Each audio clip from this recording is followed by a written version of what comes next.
All over Trinidad, people are asking the same question, and nobody in the government wants to answer it. How does a man who sells rum end up running a multi-billion-dollar artificial intelligence data center on Trinidad's soil? This is not a joke. It is the most important question in the country right now. Marc-Kwesi Farrell, a genuinely brilliant Trini, MIT at 16, a master's from Cambridge, an MBA from Harvard, the youngest vice president in Starbucks history, founder of 10-to-1 Rum, a seat on the Massey board. On paper, a dream. But read that list again, and look for the one thing that isn't there. Coffee, consulting, Rum. Nowhere in that entire career is there a single data center. Not 1 megawatt of power infrastructure, not one line of AI hardware. The man building a half-gigawatt facility has, publicly, never built anything like it. Here is the number that should stop you cold. His rum company raised about $8 million total. The data center? 2 to 10 billion. That is not a step up.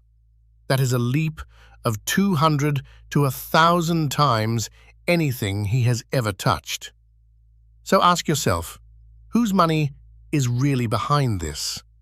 Because it isn't rum money.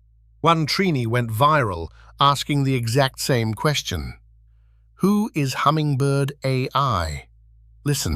Themselves, especially those who are concerned about data centers coming to Trinidad and Tobago. The Prime Minister announced that MOUs were signed with 2 companies for the installation and operationalization of data centers across Trinidad and Tobago.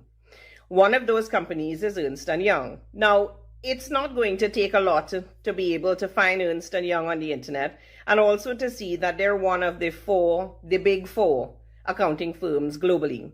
So finding information on Ernst & Young is relatively easy. Hummingbird AI Holdings Limited, or LLC, is another story. She asked who, but she was never told the answer. So here it is. We looked for a link between Farrell and the party in power. There is none on the record. So how did a company nobody can trace land a national deal? The government's own release says it. They thanked the United States for facilitating it, with the U.S. Charge d'Affaires standing right there at the signing. This deal did not come up from Trinidad. It came down from Washington. We like Marc Farrell. That is exactly why we will not let a good name become the friendly mask on a deal the people cannot see. Name the owners, show the money, or the answer to how a rum man ends up running a data center is the one we already fear.